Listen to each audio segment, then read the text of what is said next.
ক্ষতিগ্রস্ত হয়েছে। আর যারা মারা গেছে আমি তাদের আত্মার মাগফিরাত কামনা করি। বাংলাদেশে আর কোনোদিন উত্থান হবে না স্বৈরাচারী সরকারের। কেউ বেআইনিভাবে ক্ষমতা কুক্ষিগত করবে না।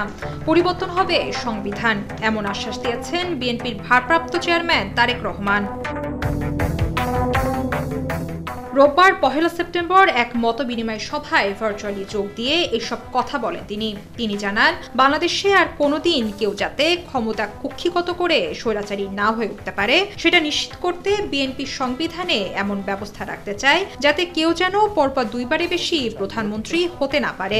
দেশব্যাপী ধারাবাহিক মতবিনিময় সভার অংশ হিসেবে কুমিল্লা ও ফরিদপুরের তৃণমূল পর্যায়ের নেতাকর্মীদের উদ্দেশ্যে এ কথাগুলো বলেন বিএনপির এই শীর্ষ নেতা।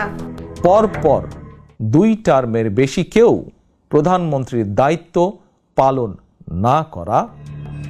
গেল 5 আগস্ট স্বৈরাচার সরকারের পতনের সঙ্গে সঙ্গে বাংলাদেশের মানুষের প্রত্যাশায় যুক্ত হয়েছে নতুন আশাবাদ আর পরিবর্তিত হয়েছে ভাষা।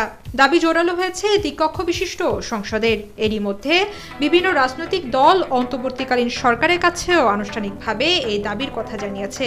অবশেষে এই দাবির পক্ষে সমর্থন দিল দেশের অন্যতম বৃহত্তম রাজনৈতিক দল বিএনপিও।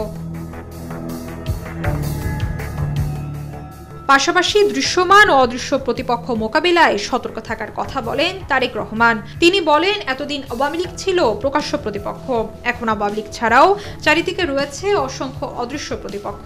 তাদের অবস্থান অন্ধকারে, তাই সর্বত্র সতর্ক থাকতে হবে দৃশ্যমান আর অদৃশ্য প্রতিপক্ষ মোকাবিলায়।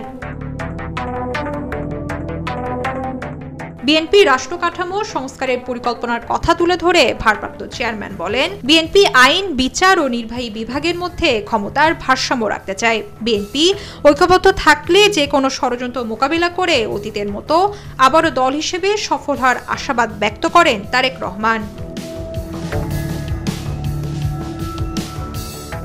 শুভশ্রী রায়, সাউথ এশিয়ান টাইমস, ঢাকা।